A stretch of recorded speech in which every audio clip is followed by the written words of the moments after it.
Israel. First of all, it's a great start to the morning.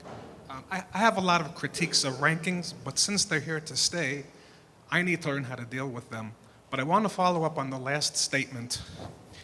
If excellence is a marathon and not a sprint, not to deny you revenue, is it perhaps better that we publish rankings, say, every 2 to 5 years and not annually?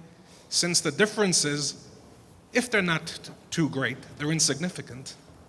And if they are significant as far as the jumps, perhaps that is poor data.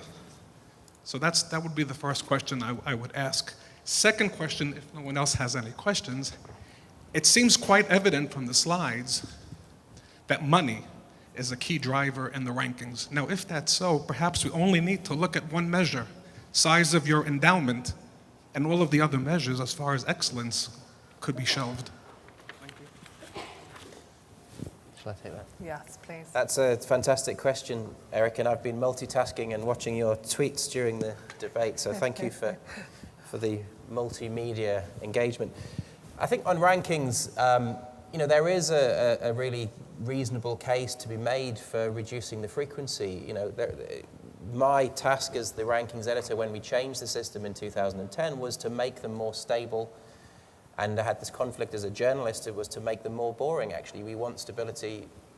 It's a marathon, not a sprint. Universities can be like oil tankers. They take a long time to turn around, and reputations stick for a long time. But I do feel that actually we are in a climate where things do change quickly. So in the UK, I keep saying the UK, in England, we had radical funding reforms that led to quite a dramatic shift in funding quite quickly. In 1 or 2 years, we're seeing real change with a marketized 9,000 tuition fee. So I think, I think 80% of government funding for teaching was removed at a stroke, replaced with a student-led funding system. So things are changing rapidly. I think, major injections of income like we see in the excellence initiatives can make things change quite quickly.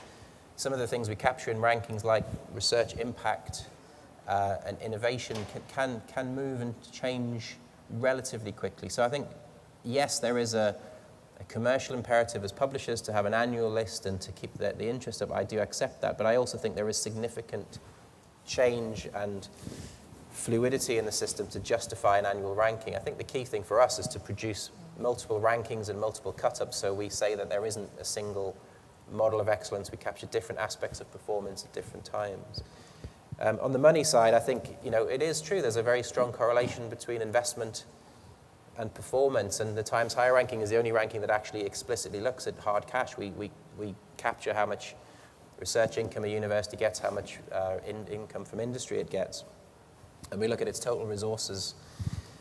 But obviously, we are seeing grossly inefficient systems where generously funded institutions are spending it in a way that's not particularly effective, and we're seeing extremely dynamic institutions with careful thought. The proportion of research funding that places like Plymouth receive are tiny compared to the proportion of research funding that places like UCL receive, but actually Plymouth are doing really smart and engaging things with that cash and sensible strategic things. So I think, again, we want to not just sit back on these really crude proxies and actually celebrate genuine innovation and genuine performance within the frameworks institutions find themselves operating.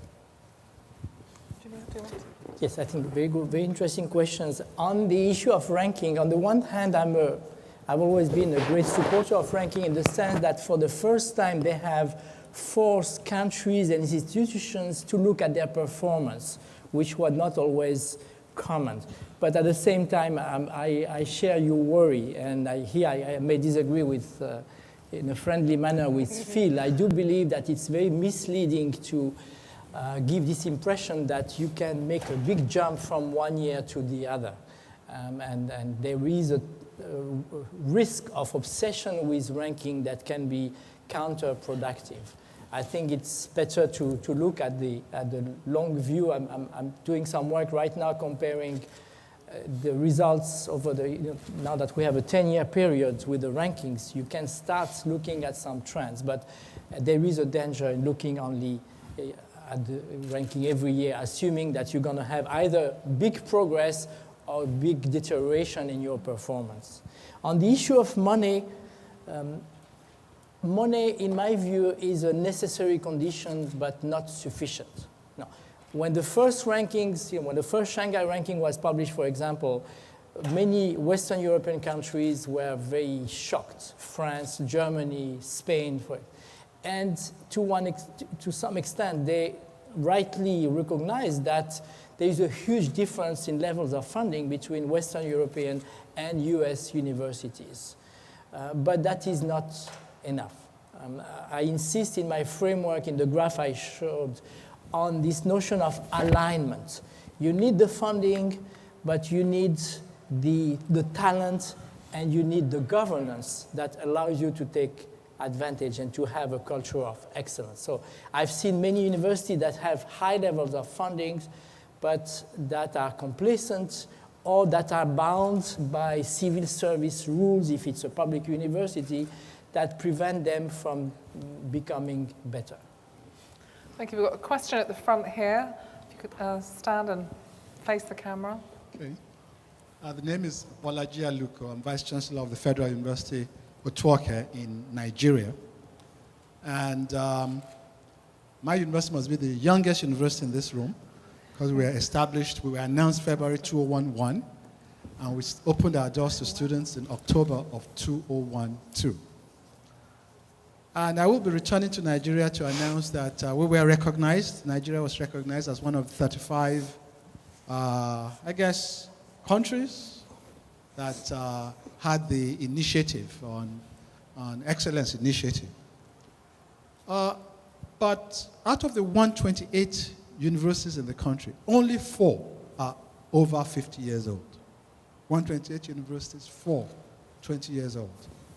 But there are 3 categories of those: federal universities, state universities, and private universities, all about the same number of new universities. And what I didn't hear was really the difference between the new universities in terms of either public or private. And I would hope that somebody would address that.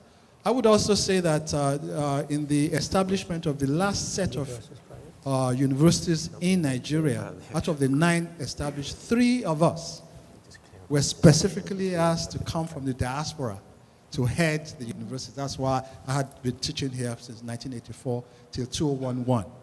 And that was how I started to head the university in Nigeria. So I do agree with Dr. Jamil that this issue of having a new set of people head universities, I think is important. Thank you very much. Thank you. Question over here. Can we take 2 this time, Claire? Can we take this one here? Yeah, from Anna there. No. Okay. My name is Ulrich Radke, the rector of the University of Duisburg-Essen in Germany. Of course, a lot of comments on rankings, but I want to do this here. Only a comment to Dr. Salmi. From the scratch, a merger and upgrading. So we are a university, the youngest in the top 100 list of the universities here, 11 years old, and it was a merger of 2 universities and an upgrade. It was a university, applied university of sciences, so a mixture of both with elements, and we get rid of some disciplines. In the last 6 years, we appointed more than 2/3 of the academic staff newly, and we enlarged our research income. We tripled it from 30 millions to 90 millions in the last 6 years. So a merger, I only want to tell this, can be an upgrade, and a merger and the combination of it can be a success. I say it from my point of view, of course, but of course it's a lot of work, that's true, and it's a public university, of course. So thank you. Got here, Anna's got one here as well. Anna Ronell, MIT. So my question is the following. It's more about the funding. We work with Skoltech, who was mentioned here, and it has tremendous amount of funding for graduate school. And other universities that all doing well in the rankings are science and technology schools. And Skoltech is Skolkovo Institute of Science and Technology. While the old universities are Harvard, Oxford, Cambridge have a huge humanities component. And I'm really afraid that the humanities are going down and they're not being funded, and the governments infuse more and more funding into science and technology schools who do have academic excellence, but what I'm afraid of is that they're going to graduate very particular, sort of peculiar type of a graduate. And, you know, speaking of all in college, Mr. Salmi was talking about that. Last time I was at All in College, the students were obsessed with transforming a golf cart into a kind of vehicle that can be an all-terrain vehicle. And you know, it's all good. It's experiential learning, it's teamwork, they're excellent students, but they don't have to take introduction to philosophy, they don't have to take literature, they don't have to take anything. And so they're going to be excellent engineers, and they will make awesome golf carts and other things, but they will be a very, very different type of a person. So that's it. Interesting. No. Yeah, please. Thank you for this challenging question. If I may take on the last one, I fully agree with you that there is a danger when you specialize in science and technology that you think that it's only science and technology. And when I visited KAUST last year, I saw that they had only schools of science and engineering. And I challenged them because they want to look at some of the they have big research questions, food, energy, development of desert-type arid areas. And I believe and agree with you that you need to have both the humanities, the social science, and the engineering and the science. And in fact, if we go to Hong Kong University of Science and Technology, they have a very strong social science school, and that's very much part of the program. I'm very surprised about your description of your visit at All-In, because one of the specifics of All-In is that they don't want to create engineers who know only about engineering, but they want to have engineers who are socially responsive. The president of All-In, Richard Miller, who is an aeronautics engineer himself, likes to teach at least one class a year. But he doesn't teach about aeronautics engineering. He teaches a class of ethics. And in fact, many of part of their curriculum is to take classes, social science and humanities classes from Wellesley. But the point is well taken that it is very important to remember that today the big challenges that face mankind cannot be resolved by just an engineering solution or hard science solution, but by people who can apply multidisciplinary vision to these problems. And I was very glad to hear about the success of Duisburg experience.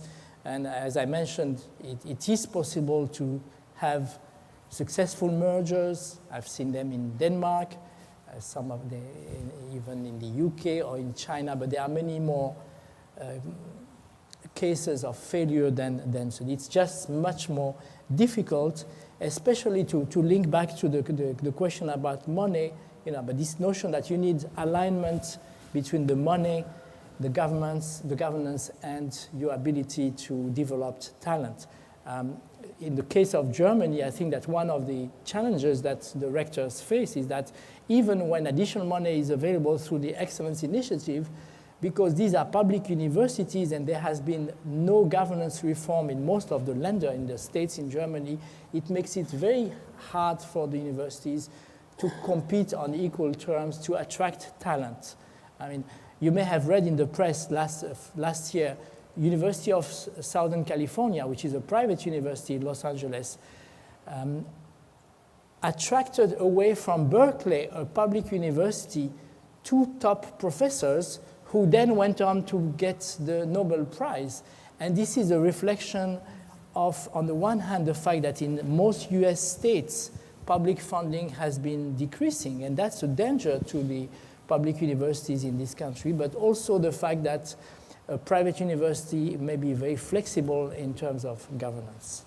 I'll just make a really, really quick point in relation to the arts and humanities side. I completely agree with Jamil, and I think institutions have absolutely embraced that. We're seeing the rise of liberal arts education. But with regards to rankings, we've worked very, very hard to normalize all our data. So actually, yes, the most successful, the most highly visible success stories tend to have been the very focused science and technology universities, well-funded from East Asia. But actually, our key indicator, 30% of the under 50 ranking and the overall ranking, is citations per paper, which is fully normalized for discipline. So we're really trying to treat the arts and humanities against the global benchmarks in the arts and humanities. And I think that's unique among any of the rankings. Actually, the Shanghai ranking is very much driven by science and publication in Nature and Science and indicators like that. So I think we are genuinely trying to recognize and reward performance against institutional mission. So we do see the London School of Economics doing quite well, HEC Paris doing relatively well in the subject ranking. So we're working very hard to prevent this notion that science and tech is the be-all and end-all in chasing citations in the high citation arenas is something you need to do. So. Great. Question here, and then there's one at the side, and then I think we'll move on to the next speaker then. The microphone. Thank you very much for these important also initiatives, and I'm very glad. My name is Marina Calloni. I am representing Milano Bicocca, Italy, the only one which is in the ranking, 33 place. And we are also the first established in the 90s, because we were created in 1998. And it's a national public university. And what I want to say is that in Italy we have a huge problem. Italy is the alma mater. You know that Bologna was created in 1088. But we have problems because of the spending review, of the crisis. And we were a successful story. Our university was created in the broadest post-industrial area of Milan, where the Pirelli factory was producing tires. And now we have 33,000 students and 850 scholars. My question is that we have struggling because of the cutting of money, and because research money will come only from the European Commission, European Parliament, with the Horizon 2020. But nevertheless, we are trying to establish our reputation, and is not mentioned in the slides in your two presentations. And I think that is a very important case, because our university was established thanks to an agreement with the oldest University of Milano. And it was also important just to see how a national public university with not so much, so to say, research has the possibility to improve the reputation, but also thanks not only to the diaspora, you said, but also to the European mobility of people coming back, like in my case, working abroad for 17 years and just to be appointed. So what it's important just to see that there is a lot of university having to do with industrial money. In our case, it's not longer possible. And but what is very important in our university is that we have a third mission, not only teaching research, but what we are developing is a connection with the territory, just to contribute to the development of our territory. Also because Milan next year will have the universal exhibition called Expo 2015. So just taking account also this case, because Italy was the only one here. Thank you. Thank you. And the final question of this session, then I'll move on to the next. Thank you. My name is Jukka Mönkkönen. I'm representing the University of Eastern Finland. I'm the academic rector of that university. I would like to raise on one aspect on these rankings, both concerning the old and young universities, is this very heavy impact on the reputation on these ranking positions. And this is especially challenging for young universities, whether it's a new institution or merged institution. In our case, we are a merged university. We merged together two Finnish mid-sized universities, both having a good reputation. Now we are one of the major universities in Finland, but we're still struggling with the reputation aspects. Our former parent universities were much better known within the academia and employees. So my question is why this reputation aspect is so strong in all these rankings? Thanks. If I briefly respond to that one, the real challenge with rankings is actually capturing some of the less tangible elements of performance of universities. You know, we hear a lot about, you know, Russian literature. You know, you can't really capture that in journal citations, you know, Japanese philosophy. There are areas of performance that we want to recognize and capture that are really hard to capture through bibliometric analysis or other proxies. I think we feel the reputation rankings or the reputation survey is a very important aspect of trying to capture, you know, those less tangible elements of performance. And we work really hard to make the survey really rigorous statistically. You know, it's invitation only. It's very carefully sampled. We're only asking leading published scholars. We're using UNESCO data to distribute it equally around the world. We're using it in 10 languages. So we work very hard to make it a serious piece of social science, but we do also acknowledge it's an area we would like to see reduced. It's about a third of the world rankings. It's about a fifth of the reputation rankings. And I think we do feel that it is an area where we develop new mechanisms, new metrics. It's probably the first area to be shrunk to accommodate any new aspects, especially if we develop additional impact metrics, which we'll be talking about today.